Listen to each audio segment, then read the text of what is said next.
નમસ્કાર. રાષ્ટ્રચિંતન જોગી સાહેબની પાઠશાળામાં આપ સૌનું હૃદયથી સ્વાગત છે. આજે અહીંયા ખુલ્લા મંચમાં પાઠશાળા છે. આજે 12મા ધોરણનો ગુજરાતી પ્રથમ ભાષા ત્રીજો એકમ દમયંતી સ્વયંવર ભણીશું. ગયા અઠવાડિયે આપણે બીજો એકમ ખીજડીએ ટેકરે ભણ્યા હતા. ખૂબ સારા પ્રતિભાવો એ દરેક ક્ષેત્રમાંથી, એ વિદ્યાર્થીઓ હોય, ચાહે અધ્યાપકો હોય કે મિત્રો અને ચાહકો હોય, દરેક ક્ષેત્રમાંથી ખૂબ સારા પ્રતિભાવો મળે છે.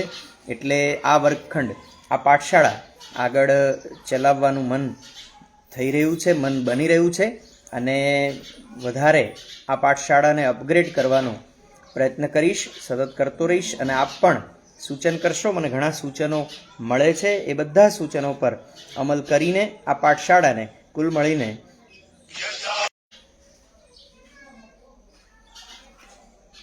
તો આવો આજે આપણે ભણીએ ગુજરાત પ્રથમ ભાષાનો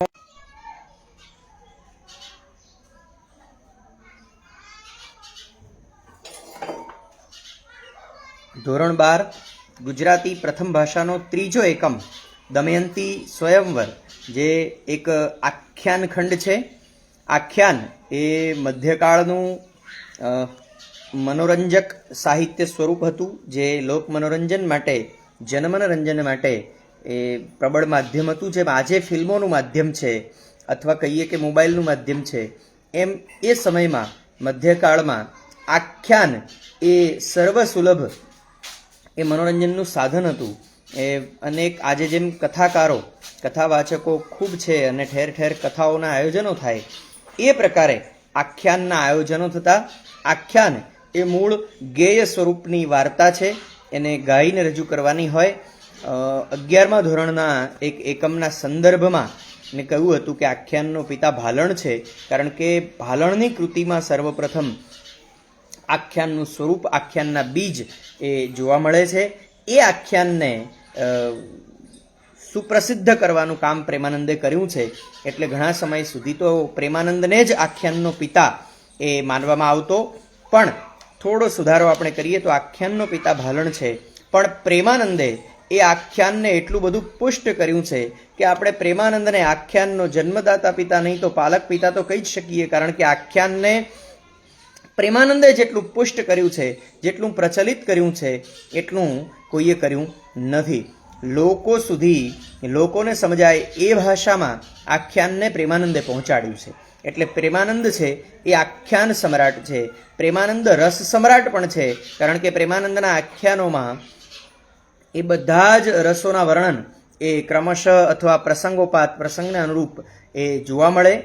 જ્યાં જે પ્રકારના રસની આવશ્યકતા છે એ પ્રકારની એક શબ્દની પણ ગફલત એ પ્રેમાનંદે ખાધી નથી. આ પ્રેમાનંદના સાહિત્યનો આટલો અભ્યાસ એ કહી આપે છે. પ્રેમાનંદના આખ્યાનો છે એ મૂળભૂત રીતે જાણીતા કથાનકોમાંથી લેવાયેલા એ આખ્યાનો છે, અને એટલા માટે લોકોને સ્પર્શે એવા વિષયો લઈને પ્રેમાનંદે આખ્યાનો લખ્યા છે.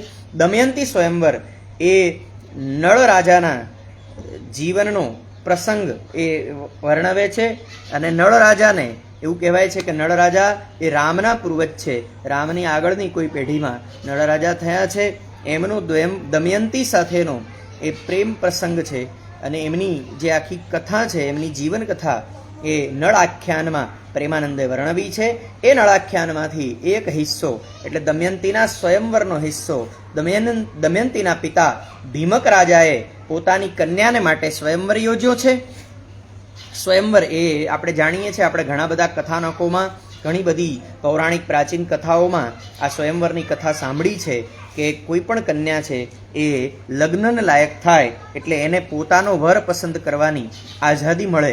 તો આટલી સ્વતંત્રતાવાળો, આટલા ખુલ્લા મનવાળો એ ભારતીય સમુદાય હતો. ભારતીય જીવન પદ્ધતિ એ આટલા ખુલ્લા મનવાળી હતી. એટલે આ સ્વયંવર પ્રકારના પ્રસંગોમાં જ કેટલીક વામપંથી વિચારધારાઓનો છેદ ઉડી જાય છે કે ભારતમાં તો સ્ત્રીઓનું સ્થાન નહોતું ને સ્ત્રીઓની ગણના નહોતી ને સ્ત્રીઓ પર અત્યાચાર થતા, અને આ બધા વિષયનો અહીંયા છેદ ઉડી જાય છે કે કન્યા પરણવાને લાયક થાય એટલે કન્યાને પોતે પોતાનો વર પસંદ કરવાનો અધિકાર મળે. એક મોટી વિશાળ સભાનું આયોજન થાય છે, એક સભાગાર રચવામાં આવે છે અથવા સભાગાર હોય તો એમાં આયોજન થતું હોય છે. દેશ દેશાવરના રાજાઓને અને કુશળ લોકોને, દેશ દેશાવરના ઋષિમુનિઓને, બ્રાહ્મણોને, સંતોને, તમામ આગેવાનોને એક સમાન ભાવથી આમંત્રણ પાઠવવામાં આવે છે.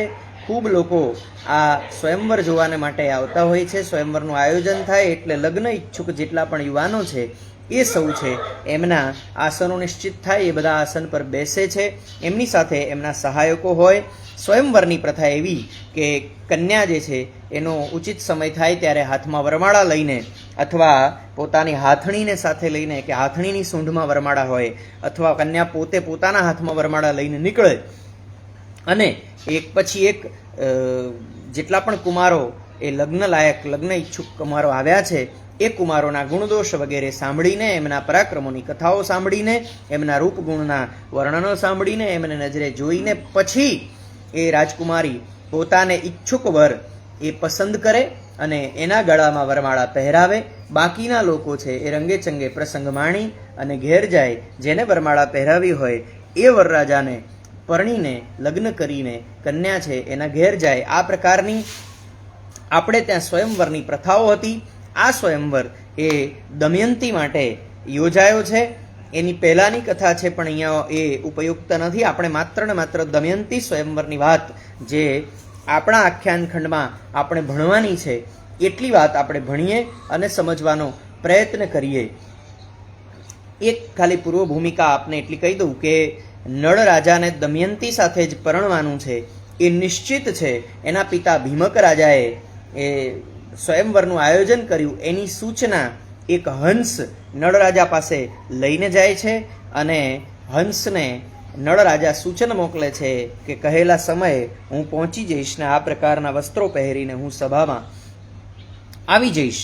અને એ દમયંતીને આપેલા વચન પ્રમાણે નૈષધરાય એટલે કે નૈષધ નગરીનો રાજા નળ રાજા એ પોતે સ્વયંવરમાં પધારે છે. પણ આ સ્વયંવરનો પ્રસંગ જો સરળતાથી ને સહજતાથી ઉકલી જાય તો કથામાં રસ ક્યાંથી આવે, કથામાં આનંદ ક્યાંથી આવે, કથામાં મજા ક્યાંથી આવે. અને આ કથામાં રસ મૂકવા માટે, આનંદ મૂકવા માટે પ્રેમાનંદ છે એ દરેક પ્રસંગને એવો વળ ચડાવીને રજૂ કરે છે કે એ પ્રસંગમાં આપણે ભીંજાઈ જઈએ, એ પ્રસંગમાં આપણે રસ તરબોળ થઈ જઈએ.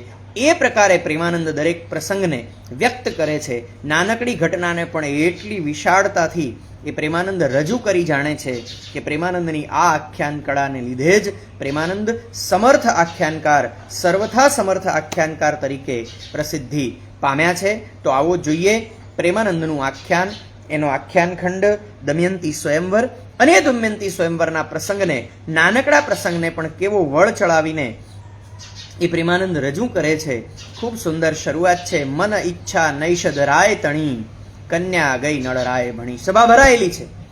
સભામાં અનેક દેશ દેશાવરના રાજાઓ છે અને સભામાં ઉદ્ઘોષ થયો છે કે ભીમક રાજાની કન્યા દમયંતી હાથમાં વરમાળા લઈ અને સભાગારમાં પ્રવેશી રહી છે. એટલે દરેક કુમારો છે એ સરખા ગોઠવાઈ ગયા છે.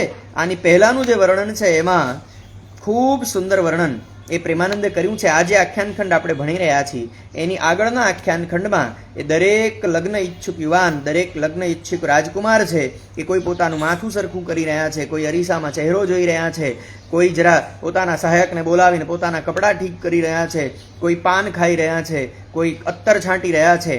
આ પ્રકારની દરેક રાજકુમારોની ચેષ્ટાઓ દર્શાવીને આ પ્રસંગને એ પ્રેમાનંદ વધારે વળ ચડાવે છે. પણ આ બધા એ લગ્ન ઈચ્છુક કુમારો છે એ કોઈ અત્તર છાંટી રહ્યું છે, કોઈ પાન ખાઈ રહ્યું છે, કોઈ વાળ સરખા કરી રહ્યું છે, કોઈ આંખમાં કાજળ આંજી રહ્યું છે, કોઈ જરા દેખાવ ઠીક કરી રહ્યું છે, કોઈ બીજું ત્રીજું કંઈ જોઈ રહ્યું છે, કોઈ જરા ફૂલ ખોસી રહ્યા છે. પણ આ બધી ચેષ્ટાઓને અવગણીને મને ઈચ્છા નૈષધ રાય તણી, દમયંતીને મનમાં ઈચ્છા તો કોને પરણવાની છે? તો નૈષધરાયને પરણવાની છે, નળ રાજાને પરણવાની છે. કારણ કે નળ રાજા સાથે દમયંતી કોલે બંધાયા છે.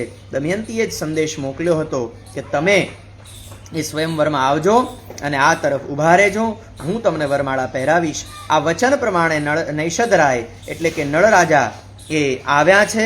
નળરાજા સભામાં ઊભા છે અને એ તરફ દમયંતી કન્યા ગઈ નળરાય ભણી. જે તરફ નળરાજા ઊભો છે એ તરફ દમયંતી ગઈ. જુએ તો ઊભા છે નળપંચ, કન્યા કહે આ ખોટા સંચ. હવે મેં પહેલા કહ્યું ને એમ કે સહજતાથી ને સરળતાથી જો પ્રસંગને પતાવી દે તો પ્રેમાનંદ નહીં. હવે દમયંતી નળરાજાની તરફ જાય ત્યાં 5 નળ જુએ છે, એક સરખા 5 નળ. હવે દમયંતી વિચારે છે કે હંસનું કયું અવર્થા ગયું, નળરાયનું વરવું રહ્યું. કે છે હંસે જે નિશાની આપી હતી, હંસે જે કહ્યું હતું કે આ પ્રકારના રંગ રૂપ ને આ પ્રકારના કપડાં પહેરીને આ જગ્યા પર નળ રાજા ઊભા રહેશે, આવું નળ રાજાએ કહાવ્યું છે. આ બધું હંસનું કયું અવર્થા ગયું, બધું વ્યર્થ ગયું, કશું કામ લાગવાનું નથી. કેમ કે ત્યાં તો 5 નળ ઊભા છે. એમાં સાચો નળ કયો કેવી રીતે ઓળખવો? કારણ કે બધા એક સરખા લાગે છે. નળનાથનું વરવું રહ્યું એટલે હવે નળને એ વરી શકાશે નહીં. કેમ કે એક નળ સાંભળ્યો ધરા, આ કપટી કોઈ આવ્યા ખરા. એક નળ રાજા વિશે સાંભળ્યું હતું કે નૈષધરાય એક જ છે, નળરાજા એકમેવ છે અને દમયંતી જેને પ્રેમ કરે છે, દમયંતી જેને ચાહે છે એ નળરાજા તો એક જ છે, એકમેવ નળરાજા છે. પણ આ બીજા કોઈક છે એ કપટી આવ્યા છે. હવે દમયંતીના મનમાં આ વિચાર ચાલે છે ત્યારે શું થાય છે તો 5 નળ ચેષ્ટા કરે, લાવહાર કંઠ આગળ ધરે. 5 નળ ચેષ્ટા કરે છે, લાવહાર મને પહેરાવી દે, મને પહેરાવી દે, હું નળ છું એમ કરીને 5 નળ ચેષ્ટા કરવા લાગ્યા. ત્યારે તવ દમયંતી થઈ ગાભરી, વિપરીત દેખી પાછી ફરી. દમયંતી ગભરાઈ ગઈ અને વિપરીત પરિસ્થિતિ જોઈ. એના મનમાં એમ થયું કે આ શું છે, આ હું તો કેવું હોઈ શકે કે એક ચિંતન મહેતાને તમે જુઓ, અહીંયા 5 ચિંતન મહેતા ઉભા રહે તો તમે એને કેવી રીતે ઓળખો? એટલે એક નળ રાજાને ઓળખાય. 5 નળ રાજામાંથી સાચો કયો? કોઈ કપટી છે, કોઈ માયાવી છે, કંઈક કૌતુક નક્કી થયું છે. બાકી 5 નળ હોય નહીં, નળ તો એક જ હતો. એટલે આવી જહાં પિતા ભીમક, અરે તાતજી જુઓ કૌતક. એણે આવીને પિતાજીને કહ્યું, અરે પિતાજી તમે આ કૌતક જુઓ, હું એક નળને આરોપું હાર, દીઠા પંચને પડ્યો વિચાર. મારે તો એક નળ રાજાને પરણવું છે, હું તો એક નળ રાજાને કંઠે હાર પહેરાવવાને માટે ગઈ હતી, પણ દેખ્યા પંચ ને પડ્યો વિચાર. 5 નળ જોયા અને મને વિચાર થયો. ભીમક કહે આશ્ચર્ય ન હોય, તું વિના પંચ ન દેખે કોઈ. ભીમક રાજા કહે છે અમને તો એક જ દેખાય છે, 5 તને દેખાય છે. શકે દેવતા તા નિરાધાર, થઈ આવ્યા નળને આકાર. હોઈ શકે કદાચ દેવતાઓ હોય અને એ નળનો આકાર લઈને આવ્યા હોય, એવું કંઈ પણ બની શકે. તો હવે દેવતાઓને ઓળખવાની વિધિ એ ભીમક રાજા બતાવે છે. એ કહે છે એ પરીક્ષા નિમિષ નહીં ચક્ષ, વિરજ વસ્ત્ર ને ઉભા અંતરિક્ષ. વિદ્યાર્થીઓ ખાસ ધ્યાન રાખે, આ પરીક્ષામાં પૂછવાનો વિષય છે, અનેક વાર આ પૂછાઈ પણ ચૂક્યું છે. દેવતાઓને પારખવાની વિધિ એ પ્રવિધિ બતાવે છે ભીમક રાજા. એ કહે છે નિમિષ નહીં ચક્ષ. નિમિષ એટલે પલકારો, આંખમાં પલકારો ના હોય. દેવતાની આંખ પલકારો ન મારે, માણસની આંખ પલકારો મારે. કારણ કે આપણી આંખ છે એની કીકી, એનો અંદરનો ભાગ સુકાય તો એની વિનાશ માટે આપણી આંખે વારંવાર એ પલકારા મારવા પડે. આ કુદરતી રચના છે. એટલે માણસને આંખનો પલકારો મારવો પડે. પણ દેવતાઓની આંખમાં નિમિષ નહીં ચક્ષ, દેવતાઓની આંખમાં નિમિષ એટલે પલકારો ન વાગે. વિરજ વસ્ત્ર, અને એમના વસ્ત્ર છે એ રજકણ વિનાના હશે. વિરજ વસ્ત્ર, દેવતાઓને ઓળખવાની આ વિધિ છે. મતલબ આપણા કપડા ઉપર આપણે ક્યાંક બહાર જઈને આવીએ તો રજકણ ચોંટે, છેપટ લાગે, પાણી લાગે, મેલા થાય કપડા. પણ દેવતાઓના કપડા કદી મેલા થતા નથી. વિરજ વસ્ત્ર, એમના વસ્ત્ર મેલા નહીં હોય. અને ઉભા અંતરિક્ષ, ઉભા હશે ને એમના પગ છે ધરતી ઉપર નહીં હોય, થોડાક અધર હશે. એટલે ઉભા અંતરિક્ષ. આ વાત સાંભળીને ભીમક તણી કન્યા આવી પંચ નળ ભણી. કારણ કે એમને કેવી રીતે આધાર સર્ટિફાઈડ કરવા એ એના પિતાએ બતાવી દીધું, અને પિતાના બતાવેલા માર્ગ પર ચાલવા માટે એ કન્યા આવી. ભીમ એમાં પંચ નળ ભણી. જ્યાં 5 નળ ઊભા છે એ તરફ છે એ દમયંતી આવી અને પિતાએ માર્ગ દેખાડ્યો, નારીએ નર શોધી કાઢ્યો. પિતાએ જે રસ્તો બતાવ્યો હતો, પિતાએ જે માર્ગ બતાવ્યો હતો એ માર્ગ પ્રમાણે એણે પ્રયત્ન કર્યો, એણે ઓળખવાનો પ્રયત્ન કર્યો તો ઓળખી ગયા કે આ વચ્ચે છે ને એ સાચો છે, બાકીના 4 તો ખોટા છે, કોઈક દેવતાઓ લાગે છે. પણ હવે બરાબર જોજો, એક ગર્ભિત સંદેશ અહીંયા એ પણ છે કે જે મા બાપની આજ્ઞાનું પાલન કરે ને અક્ષરશઃ, એ જીવનમાં કદી દુઃખી ન થાય. દમયંતીને દુઃખી થવાનો વારો જ ના આવ્યો. એણે ઓળખી લીધો નળને, અને પછી નળને વરમાળા પણ પહેરાવીને, વરમાળા પહેરાવાનું સુખદ ફળ પણ છે, એ જોઈશું આગળ. પણ એણે પોતાના પિતાને પૂછ્યું મુશ્કેલી પડી ત્યારે. આપણે કરીએ છીએ એવું મુશ્કેલી પડે ને ત્યારે ગૂગલ ગુરુ જેવા કોઈ વિચિત્ર લોકોને, આપણી આસપાસ ફરવાવાળાને, આપણને માવાના રવાડે ચડાવવાવાળાને આપણે પૂછીએ કે ભાઈ આવી સમસ્યા છે, હવે શું કરું? અને એના કારણે પછી એક સમસ્યાનું નિવારણ કરતા બીજી સમસ્યા થાય, બીજી સમસ્યાનું નિવારણ કરતા ત્રીજી સમસ્યા થાય, ઊંટ કાઢતા બકરું પેસે. પણ આવું ક્યારે થાય? જ્યારે આપણે આપણી સમસ્યાઓ આપણા મા બાપ સમક્ષ રજૂ ન કરીએ અને બીજે ત્રીજે ક્યાંક રજૂ કરીએ, ત્યારે એ આવા પ્રશ્નો ઊભા થાય. સંતાને જો પોતાનું સુખ ઈચ્છતા હોય, પોતાનું હિત ઈચ્છતા હોય, તો પોતાની સમસ્યાઓ પોતાના માવતર પાસે જ, પોતાના મા બાપ પાસે જ વ્યક્ત કરવી. કારણ કે તમારા જેવડા, તમારી સાથે ભણતા લોકો છે, એ પોતાની બુદ્ધિ પ્રમાણે જુદા જુદા કપટ ભર્યા અને ભૂલ ભરેલા રસ્તાઓ દેખાડશે અને મુશ્કેલીમાંથી બહાર કાઢવાને બદલે તમને પોતાને મુશ્કેલીમાં નાખશે. એટલે મુશ્કેલી આવે ત્યારે મા બાપ પાસે માર્ગ શોધવો. અહીંયા દમયંતીને મુશ્કેલી આવી કે 5 નળ દેખાણા. હવે એનો રસ્તો શું કરવો? તો એ ભીમક રાજા પાસે ગઈ. ભીમક રાજાએ તરત જ પોતાની દીકરીની મૂંઝવણ સાંભળી અને એનો રસ્તો બતાવ્યો કે 5 નળ દેખાય છે ને, તો એ 4 દેવતાઓ હશે, કારણ કે અમને તો એક જ નળ દેખાય છે. તારે એને ઓળખવા માટે શું કરવાનું? તો નિમિષ નહીં ચક્ષ, દેવતા હશે ને તો એની આંખ પલકારો નહીં મારે, માણસની આંખ પલકારો મારે. અને વિરજ વસ્ત્ર, એમના વસ્ત્રમાં રજકણ નહીં હોય, એમના વસ્ત્ર જરાય મેલા નહીં હોય. અને ઊભા અંતરિક્ષ, એ અંતરિક્ષમાં ઊભા હશે, એ જરાક હવામાં ઊભા હશે, એમના પગ એ જરાય ધરતીને અડેલા નહીં હોય. આ પરીક્ષા એ કરી જો અને તું જોઈ લે. અને પછી દમયંતી એ નળ રાજા તરફ આવે છે. પિતાના દેખાડેલા માર્ગને આધારે દમયંતીએ એ નળ રાજાને શોધી કાઢ્યા છે. પણ દમયંતી હજુય મનમાં વિચારે, દમયંતી જેમ વરવા જાય, એને ઓળખી તો લીધો કે આ બાકીના 4 દેવતા છે ને આ નળ રાજા છે. એટલે જ્યાં નળ રાજાને એ વરમાળા પહેરાવાને જાય ત્યાં ધસી ઇન્દ્ર નળ આગળ થાય. જ્યાં નળ ઉભો છે ને એની આગળ ઇન્દ્ર પોતાનું માથું નાખે. કારણ કે ઇન્દ્ર આવ્યા હતા નળ રાજા બનીને.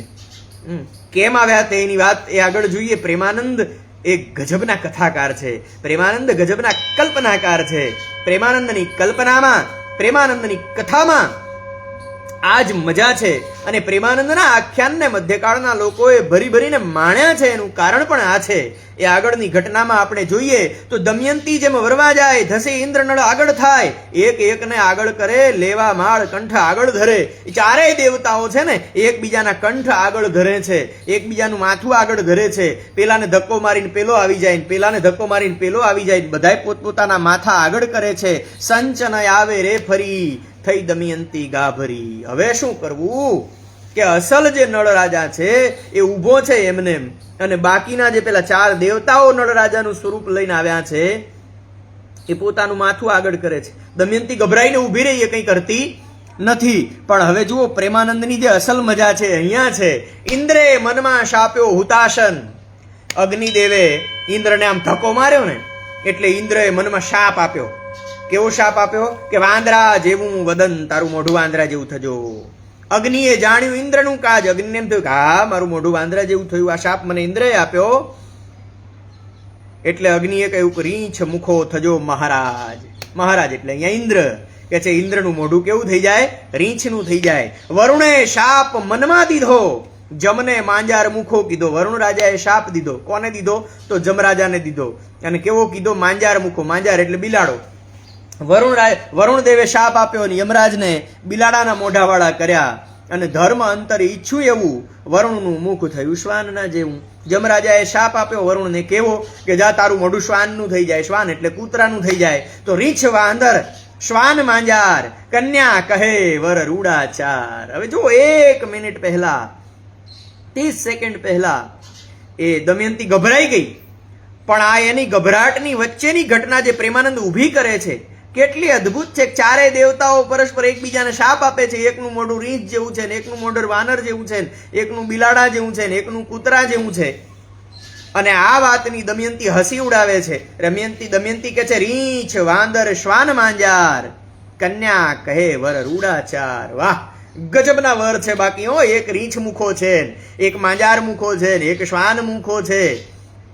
ઇન્દ્રરાય વામી એમ ભણે, આધા વેદ માંડ્યો આપણે. ઇન્દ્ર રાજા આમ ચારે બાજુ જોવે, બીજા ત્રણેય દેવતાઓને જોઈને કે છે, આધા વેશ માંડ્યો આપણે. આ તે આપણે ફજેતી કરવાનો ધંધો માંડ્યો છે કે શું? મૂકો આ બધું. હે ને? જમ કહે, યમરાજાએ કહ્યું કે કાં હસાવો લોક, શાપ કીધા મહો મહે ફોક. ઇન્દ્ર રાજાએ એમ કહ્યું કે આ તે હું આધાવેશ માંડ્યો છે આપણે, આ તે લોકોને હસાવાનું કામ કરો છો કે શું? જમરાજા કહે છે, કાં હસાવો લોકોને શું કામ હસાવો છો? અને શાપ કીધા માહો માહે ફોક, એકબીજાના શાપ પાછા ખેંચી લીધા. દમયંતી વિચરે વળી, સમાન શોભે પંચનળી. દમયંતી વળી પાછી નજીક આવી, ત્યાં સમાન શોભે પંચનળી, એક સમાન પાંચે નળ રાજા શોભી રહ્યા છે. કોને વરીએ, કોને ઓળખીએ, વરમાળા કોને આરોપીએ. હવે જુઓ, આ પ્રેમાનંદની મજા છે કે ભીમક રાજાએ જે રીતે ઓળખાણ આપી એ પ્રકારે એને દેવતાઓને ઓળખીએ કાઢ્યા હતા, અને તરત વરમાળા પહેરાવીએ દેત, પણ આ દેવતાઓ વચ્ચે માથા નાખતા હતા અને એકબીજાની ઈર્ષામાં એકબીજાને શાપ આપ્યો. અને આ કોને વરમાળા પહેરાવી ને કોની ઉએખીએ એટલે કોની ઉપેક્ષા કરવી, આ અવઢવમાં વળી પાછી એ દમયંતી ઊભી રહી. જોવા મળ્યા રાજકુમાર, એક નળ દેખે નિર્ધાર. કે છે એક નળ રાજા દેખાય ને તો મજા આવે. બુદ્ધિવાન નારી છે ઘણું, માન મુકાવે દેવતા તણું. પણ એ દમયંતી પણ કઈ સામાન્ય સ્ત્રી નથી, એ બુદ્ધિમાન છે, એ ભીમક રાજાની દીકરી છે, કુળવાન છે, ખાનદાન છે, જાતવાન છે, અને એ માન મુકાવે દેવતા તણું. દેવતાઓના એ માન મુકાવે એવી હોશિયાર છે. ચારે ને પૂછે કરી પ્રણામ, તમારા તાતના શાશા નામ. હવે જે સાચો નળ રાજા છે એ તો ઊભો છે શાંતિથી, અને બાકીના જે ચાર છે જે દેવતાઓ છે, હમણાં રીંછ વાનર શ્વાન માંજાર થયા હતા, વળી પાછા ફોક કરીને વળી પાછા નળ રાજા સ્વરૂપે આવી ગયા, અને એક સમાન પાંચે નળ સુંદર લાગી રહ્યા છે. ત્યાં દમયંતી પૂછે છે કે તમારા ચારેયના પિતાના શું નામ છે? તમે જો વાસ્તવમાં નળ રાજા છો તો તમારા પિતાનું નામ તો તમને ખબર હોવી જોઈએ ને. તો લોભ વિશે ગમ્યો ન પાપ, વીરસેન પાંચનો બાપ. કન્યા વળતી કરને ઘસે, સખી સામું જોઈને હસે. હવે વીરસેન પાંચનો બાપ છે, પણ વીરસેનને પિતા તરીકે દેવતાઓ કેવી રીતે સ્વીકારે? ઇન્દ્ર રાજા કેવી રીતે કહે કે મારો પિતા વીરસેન છે? અગ્નિદેવ કેવી રીતે કહે કે વીરસેન મારો પિતા છે? યમરાજા કેવી રીતે કહે કે વીરસેન મારો પિતા છે? એટલે કન્યા વળતી કરને ઘસે, સામું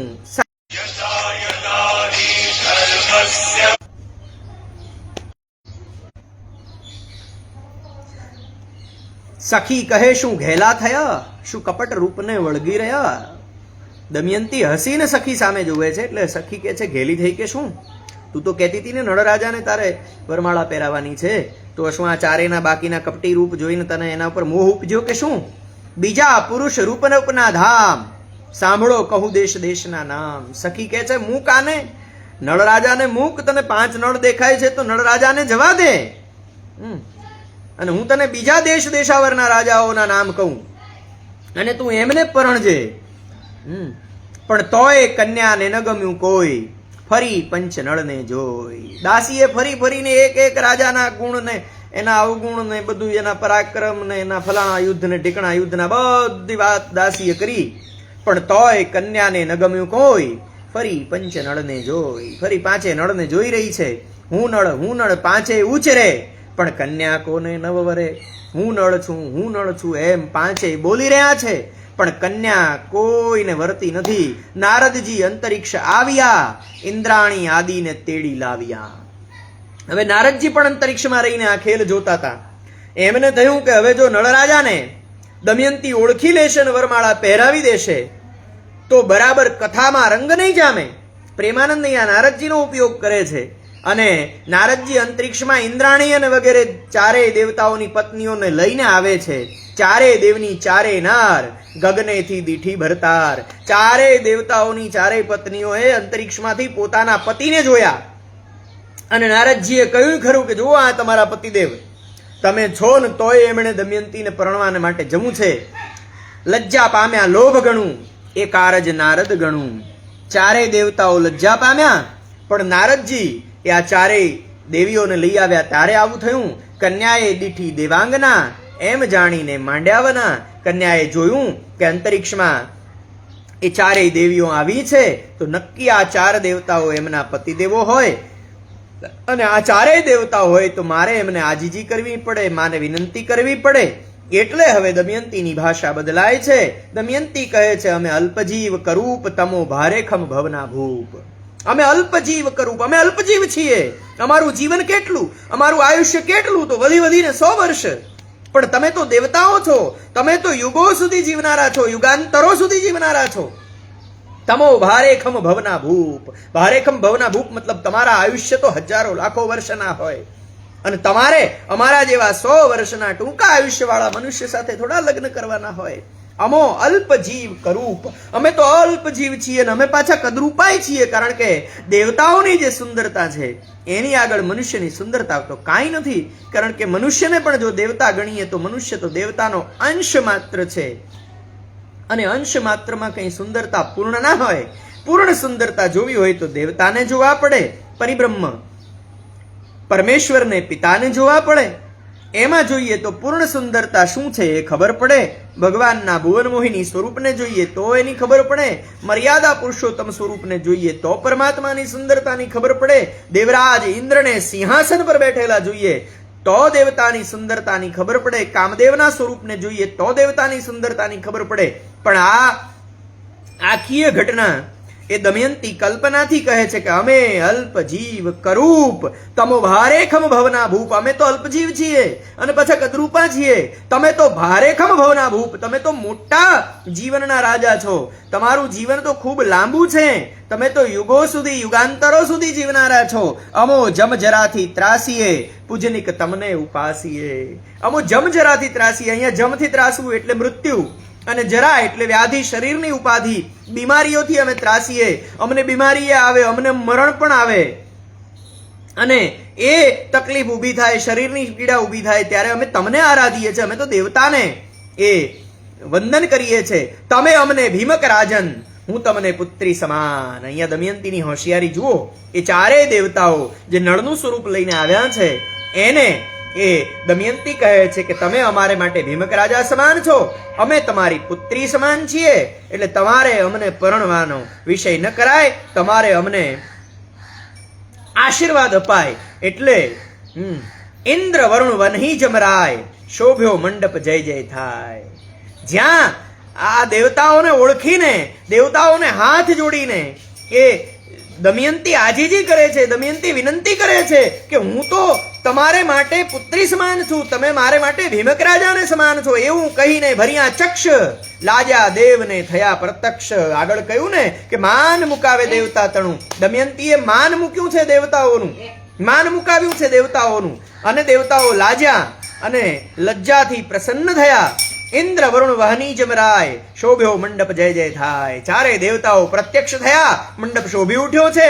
દેવતાઓનું તેજ આખી સભા મંડપને એ આંજી રહ્યું છે, આખા સભા મંડપને તેજમાન બનાવી રહ્યું છે. આ તેજથી મંડપ શોભી રહ્યો છે. આખાય મંડપમાં ચારેય દેવતાઓનો જય જય ઘોષ થઈ રહ્યો છે.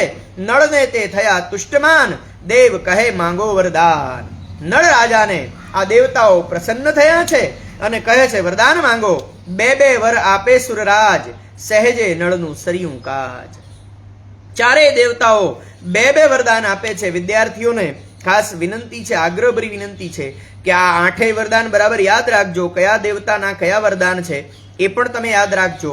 એ પણ પરીક્ષામાં અચૂક પૂછાય એવો પ્રશ્ન છે.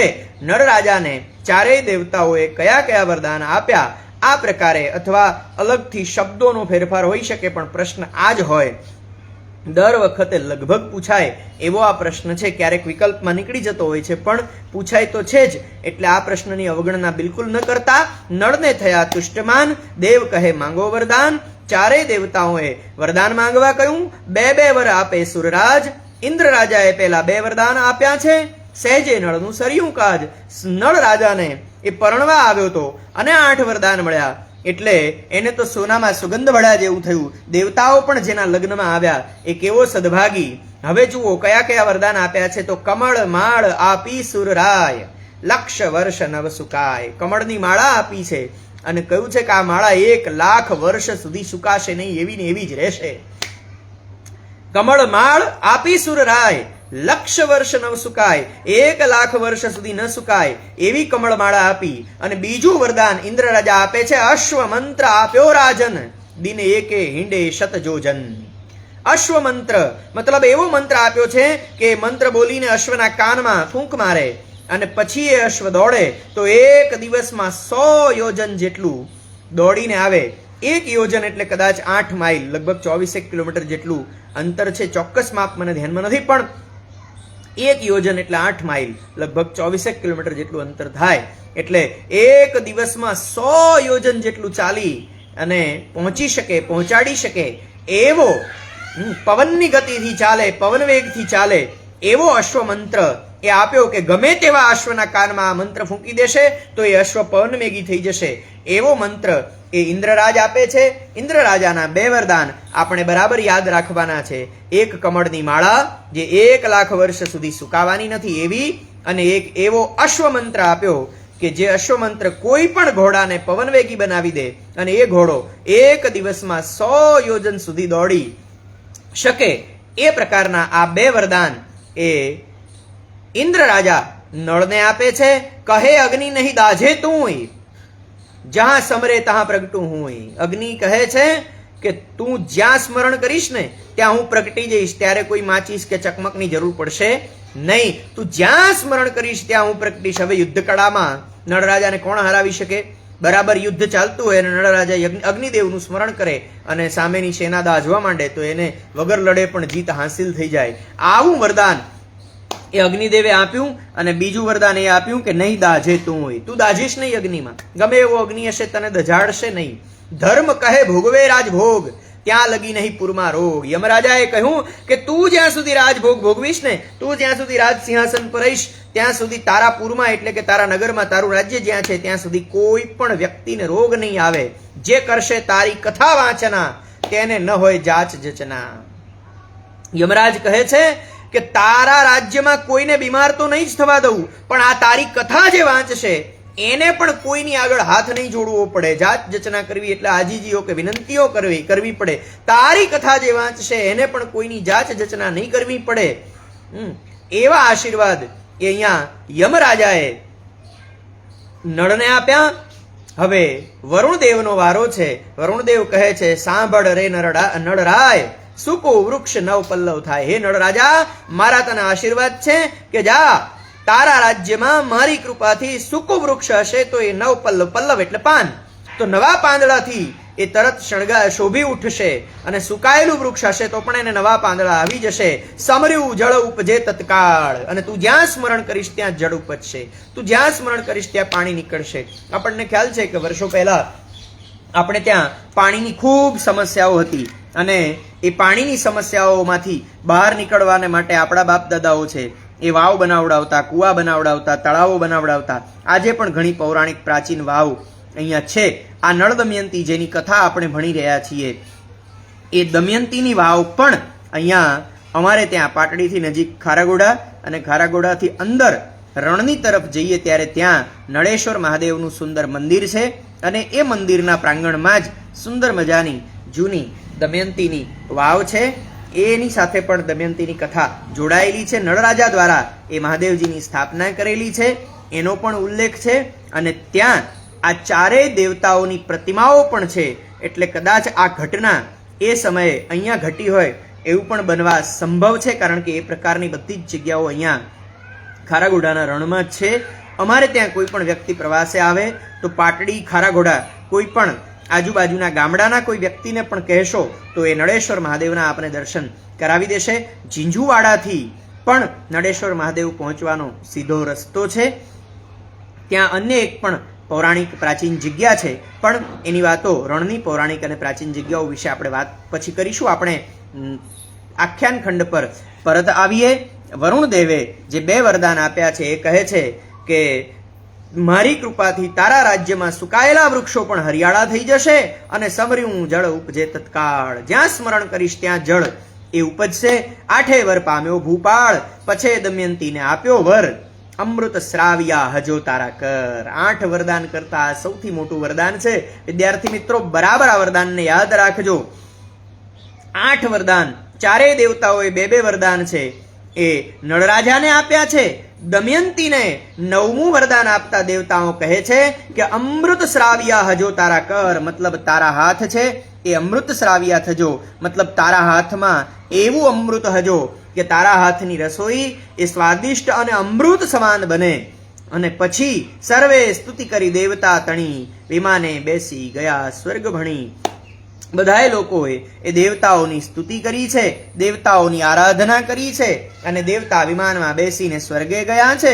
દમયંતી હરખી તત્કાળ, નળને કંઠે આરોપી માળ. હવે તમે જુઓ, આટલી જ ઘટના હતી કે દમયંતી પોતાના ખંડમાંથી નીકળી સભાખંડમાં આવી અને નળરાજાને વરમાળા પહેરાવે અને ત્યાં લગ્નનું આયોજન થાય. બસ આટલી જ વાત હતી. પણ એને અહીંયા ચારે દેવતાઓના સ્વરૂપ, એમના એકબીજાના શાપ અને પછી પ્રગટ થવાની ઘટના, દમયંતીની હોશિયારી, કેટલી સુંદર રીતે પ્રેમાનંદ આખી ઘટનાને રજૂ કરે છે.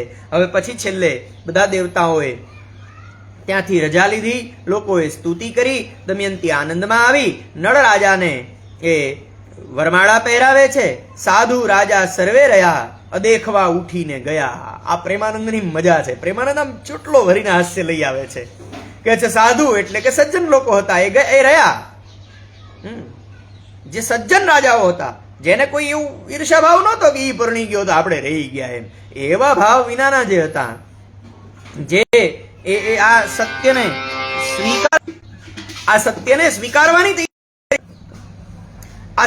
સ્વીકારવાની તૈયારી સાથે જે આવ્યા હતા, એ બધા રોકાયા અને અદેખવા ઉઠીને ગયા. જે અદેખા હતા, જેને ઈર્ષા થતી હતી નળરાજાની, એ બધા ઉઠીને ત્યાંથી જતા રહ્યા. લાડ કોડ પહોંચ્યા. વરકન્યા પરણ્યા રીત કરી, ભીમકે પહેરામણી ભલી કરી. વરકન્યા પરણ્યા રીત કરીને, મતલબ પદ્ધતિ અનુસાર, પ્રથા અનુસાર, જે આપણી વૈદિક પરંપરા છે, ભારતીય સનાતની પરંપરા છે, એના વિધિ વિધાન અનુસાર વરકન્યા પરણ્યા રીત કરી અને ભીમકે પહેરામણી ભલી કરી. ભીમક રાજાએ પહેરામણી કરી. એ તો રાજા હતો ને, એને તો પહેરામણી બરાબર થાય, એટલે ભીમક રાજાએ બરાબરની પહેરામણી કરી. લાડ કોડ પહોંચ્યા આપણા, નળને વાના કીધા ઘણા. લાડકોડથી નળરાજાને એ ભીમક રાજાએ ઘણા વાના કર્યા છે, ઘણા લાડ કર્યા છે, ઘણી પહેરામણી કરી છે. નળ દમયંતી બંને જાય, વોળાવી વળ્યા ભીમક રાય. નળ ને દમયંતી ત્યાંથી વિદાય થાય છે અને પછી ભીમક રાજા છે એ પોતાના મિત્રોને સ્વજનોને લઈને પરત ફરે છે. ગાજતે વાજતે નળ રાજા વળ્યા, એવે કળિયુગ દ્વાપર સ્વામા મળ્યા. હવે કથાને સરળતાથી પતાવી દે તો પ્રેમાનંદ નહીં, સહજતાથી આખ્યાન પતી જાય તો એ પ્રેમાનંદનું નહીં. એટલે પ્રેમાનંદ કથાને વડ ચડાવે, પ્રેમાનંદ કથાને રંગ ચડાવે. હવે અહીંયા ગજબની કલ્પના. આમ તો કળિયુગ અને દ્વાપર એ સમયના કે યુગના નામ છે, પણ પ્રેમાનંદ કલ્પના કરે છે કળિયુગ ને દ્વાપર 2 વ્યક્તિ છે. જેમ મહાભારતની કથામાં કલી આવે, પેલું પરીક્ષિત રાજા તલવાર લઈને એને મારવા જાય, તો એવી રીતે અહીંયા કળિયુગને ને દ્વાપરને બંનેને એ પુરુષ સ્વરૂપે કલ્પીને નારદજી સમાચાર પહોંચાડે કે સુંદર રૂપના અંબાર જેવી કન્યા છે ને એનો સ્વયંવર થઈ રહ્યો છે, તમે 2 આવો તમને આ કન્યા વરવા મળે. 2 જણા તૈયારી કરીને ગાજતે વાજતે આવે છે. વરવા વૈદર્ભી નારદે મોકલ્યા, નારદજીએ મોકલ્યા છે. હવે અહીંયા બીજી એક નાનકડી પ્રથા વિશે આપણે વચ્ચે વાત કરી લઈએ. અહીંયા દમયંતી માટે શબ્દ પ્રયોગ થયો વૈદર્ભી, મતલબ વિદર્ભના રાજાની દીકરી. અહીંયા ગામના નામ સાથે એટલે કે નગરના કે રાજ્યના નામ સાથે પણ એ જેમ પાંચાલ પ્રદેશના રાજાની દીકરી એટલે પાંચાલી, એમ વિદર્ભ નરેશની દીકરી તો વૈદર્ભી, ગાંધાર નરેશની દીકરી તો ગાંધારી. એમ જેમ પિતાના નામથી દીકરી ઓળખાય એમ નગરના નામથી પણ દીકરીઓ ઓળખાય. આ પણ આપણે ત્યાં પ્રથા હતી. એટલે એ પ્રથા પણ એ પેલા સ્ત્રીઓ પ્રત્યેના અત્યાચાર ને ઈર્ષા અને દ્વેષ ને સ્ત્રીઓને નીચી સમજવીને કનિષ્ઠ સમજવીને આ બધી વિચારધારાનો છેદ ઉડાડે છે કે સ્ત્રીઓ એ કેટલું માનભર્યું સ્થાન આ સમાજમાં ધરાવતી હતી, દીકરીઓ કેટલું માનભર્યું સ્થાન આ સમાજમાં ધરાવતી હતી, એનો પણ આ જીવંત દાખલો છે. હવે અહીંયા કળિયુગ અને દ્વાપર બંને વરવા વૈદર્ભી નારદે મોકલ્યા, વૈદર્ભીને પરણવા માટે નારદે મોકલ્યા છે. આવે ઉતાવળા શ્વાસે હલફલ્યા, ઉતાવળા શ્વાસે આવી રહ્યા છે. નારદે કહ્યું જલ્દી જાજો, મોડું થશે. કારણ કે નારદને ખબર હતી એક યોજના તો એ એમની વિફળ ગઈ. કારણ કે પેલા દેવીઓ આવ્યા એટલે દેવતાઓને ઓળખી લીધા દમયંતીએ. હવે નળ રાજાને વરમાળા પહેરાવી દેશે અને નારદ કહે છે સરળતાથી ઘટના પતી જાય તો મજા આવે નહીં. અહીંયા પ્રેમાનંદની પણ કથાને વળ ચડાવવાની પ્રવિધિ, એમની પ્રેમાનંદની કળા, પ્રેમાનંદની સિદ્ધિ, પ્રેમાનંદની સિદ્ધહસ્ત કળા બરાબર અહીંયા સમજાય છે. એટલે અહીંયા નારદે પેલા બંનેને મોકલ્યા છે એટલે ઉતાવળે શ્વાસે બંને આવી રહ્યા છે. પણ એ કેવા છે એનું વર્ણન આ પ્રેમાનંદ કરી શકે. હો આ જે મજા છે, આ જે આનંદ છે, કદાચ આ આખાએ નળદમયંતી આખ્યાનનું જો ફિલ્મ બને તો કેટલું રસાળ બને. કદાચ નેટફ્લિક્સ વગેરે જેવા પ્લેટફોર્મ પર કદાચ આની પેલી વેબ સિરીઝ બને તો કેટલી અદ્ભુત બને અને કેટલો આવકાર પામે. તમે જોજો બરાબર કોઈ હોલિવૂડ મૂવીના એ ખલનાયકો જેમ બતાવાતા હોય એમ અહીંયા કળિયુગ અને દ્વાપરને એ પ્રેમાનંદ બતાવે છે. બેઠો મહિષ ઉપર કળિકાળ, મહિષ એટલે પાડો, કળી છે ને એ પાડા ઉપર બેઠો છે. કંઠે મનુષ્યના શીશની માળ, માનવ ખોપડીઓની માળા એ કળિયુગે પહેરી છે. હવે એક તો પાડા ઉપર બેઠો હોય અને ખોપડીઓની માળા પહેરી હોય, આ પુરુષ કેવો લાગે. કર્મા કાંતું લોહ શણગાર, હાથમાં એવું લોઢાનું શણગાર છે અને પાછું લોહી નીતરતું છે. કર્મા કાંતું લોહ શણગાર અને શીશ સગડી દીખે અંગાર, માથે સગડી છે ને સગડી ઉપર અંગારા દીખી રહ્યા છે. હવે આ કેવો બિહામણો પુરુષ લાગે. એને પરણવાની વાત તો બહુ દૂર રહી, પણ કલ્પનામાં પણ જો દેખાઈ જાય ને તો એક અઠવાડિયું નીંદર ન આવે. એવો બિહામણો કળિયુગ લાગે છે, એવો બિકામણો કળિયુગ લાગે છે. અને એ પાછો આવે છે શેને માટે? તો દમયંતીને પરણવાને માટે આવે છે. હવે જોજો બરાબર કોઈ હોલિવૂડ મૂવીના કોઈ ખલનાયકને ચિતરતા હોય ને એમ પ્રેમાનંદે કળિયુગનું વર્ણન કર્યું છે. બેઠો બેઠો મહિષ ઉપર કળિકાળ, કંઠે મનુષ્યના શીશની માળ, કર્મા કાંતું લોહ શણગાર, શીશ સઘડીને દીખે અંધાર, દીખે અંગાર. એ ભેંસ ઉપર બેઠો, પાડા ઉપર બેઠો છે. એ કંઠમાં માણસના ખોપડીઓની માળા છે, હાથમાં લોહી નીતરતું એ લોઢાનું મોટું હથિયાર છે, માથે સગડી છે, સગડી ઉપર અંગારા દીખી રહ્યા છે. અને એના મનમાં શું ચાલે છે? જય વરું દમયંતી રૂપ નિધાન, હું દમયંતીને પરણી જાઉં, જુએ તો સામી મળી જાન. હવે દમયંતીને પરણવું છે એવા કોડ કરીને આ કળીકાળ એટલે કે કળિયુગ નીકળ્યો છે. અને એણે જોયું તો જાન સામી મળી. જેને પરણવા જતો હતો એ તો પરણીને સામી મળી, એ તો પરણીને વિદાય થતી હતી. કન્યાએ વર જાણ્યો વર્યો, કલી ક્રોધે પાછો ફર્યો. એમ થયું કે ઓહો નળરાજા પરણી ગયો, એમ મારે જેને પરણવાનું હતું એને નળ પરણ્યો, એમ ગુસ્સો કરીને એ કળિયુગ ત્યાંથી પાછો વળ્યો છે. જો નળે હું પરણવા દીધો નહીં તો આજથી લાગુ કૂંઠે થઈ. જો નળ રાજાએ મને પરણવા દીધો નથી તો હવે આજથી એની પાછળ લાગી જવું, આજથી એની વાહે પડી જવું. આપણે ત્યાં આજે પણ આ ઈર્ષાની દ્વેષની પરંપરાઓ ચાલે છે. કોઈ માણસ મને ફલાણી જગ્યાએ નડ્યો, હવે એના ભૂકા કાઢી નાખું, હવે એને જોઈ લઉં, હે ને? આવા બધા એ શબ્દ બહાદુરો આપણે ત્યાં ખૂબ છે. એટલે અહીંયા પણ આગળની કથાને, આ કથાના તંતુને આગળ ખેંચવા માટે પણ આ ઘટના જરૂરી છે કે નળ રાજાને એ પોતાનું રાજ્ય ભોગવતા ભોગવતા જો વાર્તા સુખાંત થઈ જાય તો આખ્યાન અહીંયા પૂરું થઈ જાય. પણ નળ રાજાને પડોશી રાજ્ય સાથે, એટલે પડોશી રાજ્ય પાછું એના કાકાનું હતું, તો એના કાકાના દીકરા સાથે નળ રાજાને લડાવવાનું, પછી એમ કથાને આગળ ચલાવવાની, આખ્યાનને આગળ ચલાવવાની આ પ્રવિધિ. એટલે અહીંયા કળિયુગને એ નિમિત્ત બનાવીને કળિયુગ છે એ નળ રાજાની પાછળ લાગ્યો છે. અને એને મનમાં થયું કે આજથી હવે એની પાછળ પડી જવું છે અને નળ રાજાને હવે દેખાડી દઉં કે મારે પરણવાનું હતું એ દમયંતીને તું પરણ્યો તો હવે એનું પરિણામ તને કેવું મળે છે. આવું વિચારી અને કળી છે એ નળ રાજાની નૈષદ નગરીની આસપાસ પહોંચ્યો છે. આ તરફ નળ આવ્યો પૂર વિશે, નળ રાજા પોતાના નગર વિશે આવ્યો છે, નગરમાં આવ્યો છે.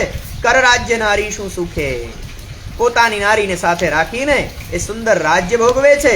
ભોગ ભોગવે નાનાવિધ ઘેર, સ્વર્ગનું સુખ પામે છે ઘેર, અલગ અલગ સુખ ભોગવે છે અને પોતે ઘરે જ જાણે સ્વર્ગ છે.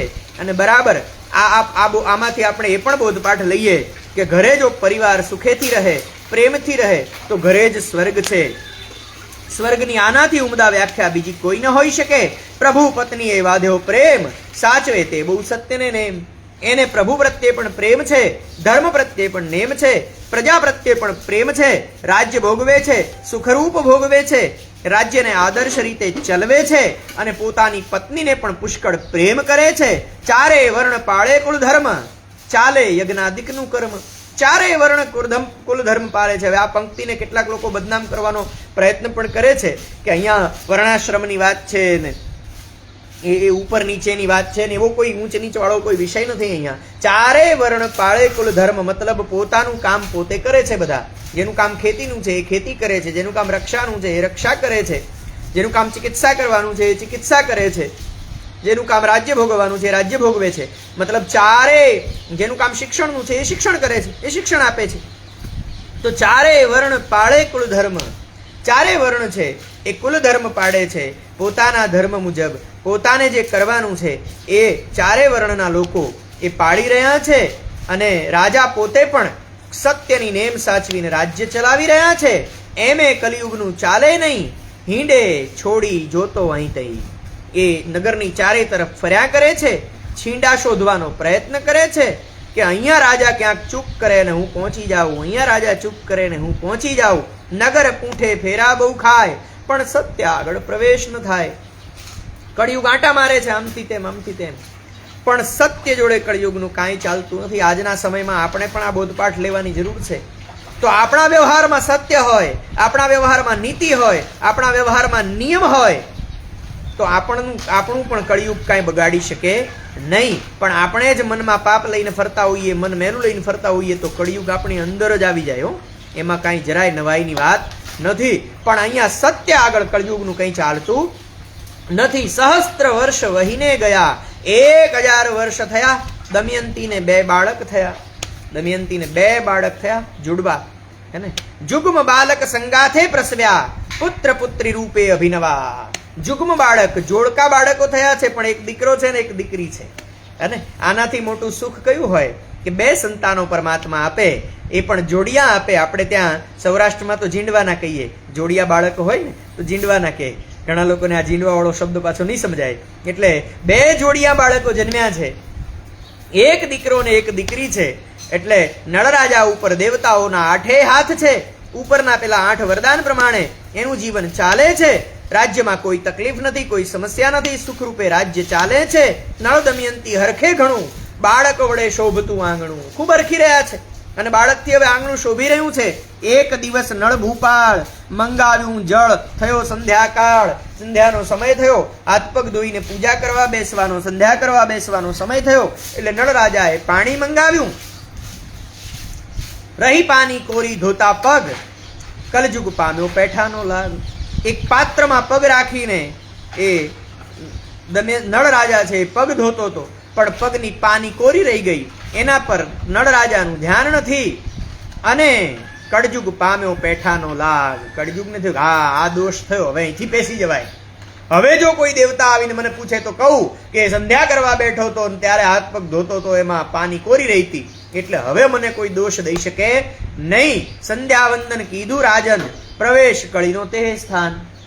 સંધ્યા વંદન કર્યું, દેવ આરાધન કર્યું, પણ એ જ સમયે કળિયુગ છે એના શરીરમાં પ્રવેશ કર્યો. કેમ સેજવા સૂતો ભૂપાળ, સર્વાંગે વ્યાપ્યો કલિકાળ. જેમ પથારીમાં રાજા આવીને સૂતો ત્યાં તો અંગે અંગમાં કળિયુગ વ્યાપી ગયો. હવે અહીંયા આ આખ્યાન ખંડ પૂરું થાય છે. આખ્યાનમાં દરેક કડવાને અંતે વલણ હોય.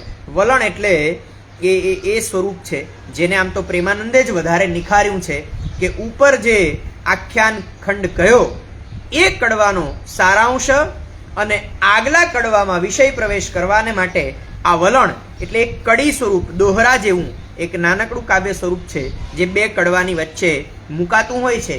એ હવે આ કડવું અહીંયા પૂરું થાય છે એટલે એનું વલણ આપણે સાંભળીએ. કલી કાલ વ્યાપ્યો રાયને, ભ્રષ્ટ થયો નૈષધનો ધણી રે. હવે કળિયુગ વ્યાપી ગયું, હવે મન ભ્રષ્ટ થયું, હવે બુદ્ધિ ભ્રષ્ટ થઈ.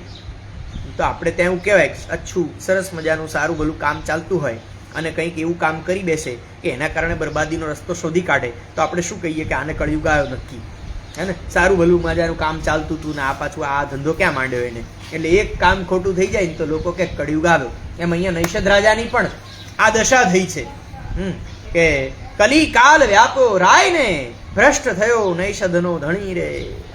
નૈષદનો ધણી ભ્રષ્ટ થયો. ભ્રષ્ટ થયા પછી શું થયું? કળિયુગ મનમાં વિચારે છે કે હવે વઢાડું પિતરાઈને કલી ચાલ્યો પુષ્કર ભણી. નૈષદ નગરીની બાજુમાં પુષ્કર ધામ છે. પુષ્કર નગરીમાં એ નળ રાજાનો પિતરાઈ ભાઈ રાજ કરે છે. કળિયુગ ત્યાં ચાલ્યો.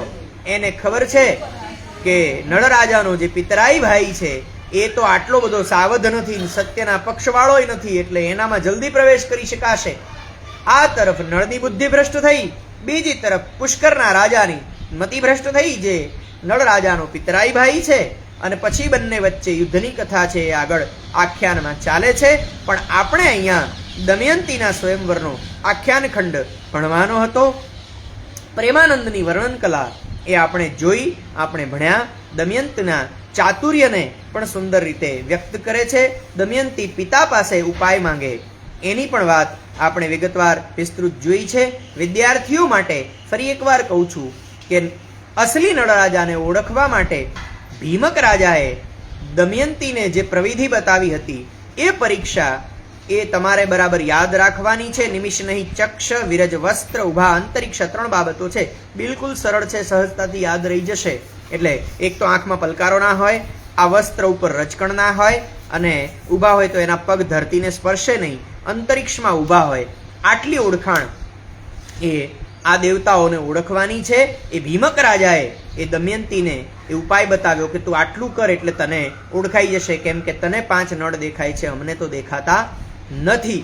ત્યાર પછી એ પિતાનું નામ પૂછીને પણ દમયંતી એ દેવતાઓની ઓળખ કરી લે છે. કારણ કે જે નળ રાજા છે એને કહેવામાં વાંધો નથી કે વીરસેન મારો પિતા છે, પણ ઇન્દ્ર, અગ્નિ, યમ, વરુણ છે એ પોતે વીરસેનને પોતાના પિતા તરીકે સ્વીકારી શકે નહીં. ત્યાં પણ દેવતાઓની ઓળખ થઈ જાય છે. નારદ, ઇન્દ્રાણી આદિ દેવીઓને જ્યારે લઈ આવે છે ત્યારે પણ દમયંતી આ દેવતાઓને ઓળખી અને હાથ જોડીને ઊભી રહે છે. દમયંતીના આ ચાતુર્યને જોઈને અને નળ રાજાના ધૈર્યને જોઈને ચારેય દેવતાઓ પ્રસન્ન થાય. ચારેય દેવતાઓ 2 વરદાન આપે છે. 9મું વરદાન દમયંતીને મળ્યું છે, અમૃત શ્રાવ્યા હજો તારા કર. આ 9 વરદાન આપણે યાદ રાખવાના છે. નળરાજાને અપાયેલા 8 વરદાન, કયા દેવતાએ કયું વરદાન આપ્યું એ પણ યાદ રાખવું. અને 9મું વરદાન ચારેય દેવતાઓ મળી અને દમયંતીને આપે છે એ પણ આપણે યાદ રાખવાનું છે. આ આખી વર્ણન કલા એ પ્રેમાનંદની અદ્ભુત છે. નાનકડી વાતને વળ ચડાવીને, રંગ ચડાવીને અદ્ભુત રીતે વ્યક્ત કરવાની પ્રેમાનંદની કળા એ આજે પણ આપણને એવી લાલચ ઊભી કરે કે આજે પ્રેમાનંદ કદાચ આવે અને આપણને આખ્યાન સંભળાવે તો રસથી આપણે આખ્યાન સાંભળીએ.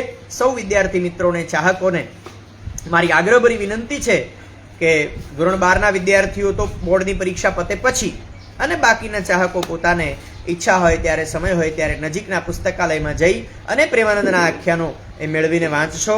પ્રેમાનંદ શબ્દનો જાદુગર છે, પ્રેમાનંદ રસ સમ્રાટ છે, પ્રેમાનંદ આખ્યાન સમ્રાટ છે. એમને વાંચશો તો આનંદ થશે. ઓનલાઈન પણ ઘણી બધી વેબસાઇટ પર એ પ્રેમાનંદના આખ્યાનો એ લિખિત સ્વરૂપે પણ અને ક્યાંક ઓડિયો વિઝ્યુઅલ સ્વરૂપે પણ મળી શકે છે. તો પ્રેમાનંદને માણીએ અને ગુજરાતી સાહિત્યની એ શિખર સમી સિદ્ધિઓ છે એ તમને પ્રેમાનંદની રચનાઓમાં જોવા, જાણવા, સમજવા મળશે. દમયંતી સ્વયંવર ધોરણ 12 ગુજરાતી પ્રથમ ભાષા 3જો એકમ મને જેટલો સમજાયો હતો એટલો મેં અહીંયા આપ સૌને સમજાવવાનો પ્રયત્ન કર્યો છે. વિદ્યાર્થી મિત્રો મનમાં મૂંઝવણ કે સમસ્યા હોય તો પૂછી શકે. વોટ્સએપ નંબર પણ હું ડિસ્ક્રિપ્શનમાં મૂકવાનો છું. એમાંથી પણ તમે મને વોટ્સએપથી પણ સંપર્ક કરી અને કોઈ સમસ્યા હોય તો પ્રશ્ન પૂછી શકો. અન્ય ચાહકો અને મિત્રોને પણ મારી આગ્રહભરી વિનંતી છે કે મારા આ વર્ગખંડને વધારે અપગ્રેડ કરવા માટે, વધારે લોકભોગ્ય બનાવવા માટે યોગ્ય સૂચનો કરશો. આપ સૌના સૂચનો છે એનું અમલ કરીશું. આજે મને રાષ્ટ્રચિંતન જોગી સાહેબની પાઠશાળામાંથી રજા આપશો. આવતા મંગળવારે ધોરણ 11ના પાઠ્યપુસ્તક સાથે ફરી મળીશું. નમસ્કાર.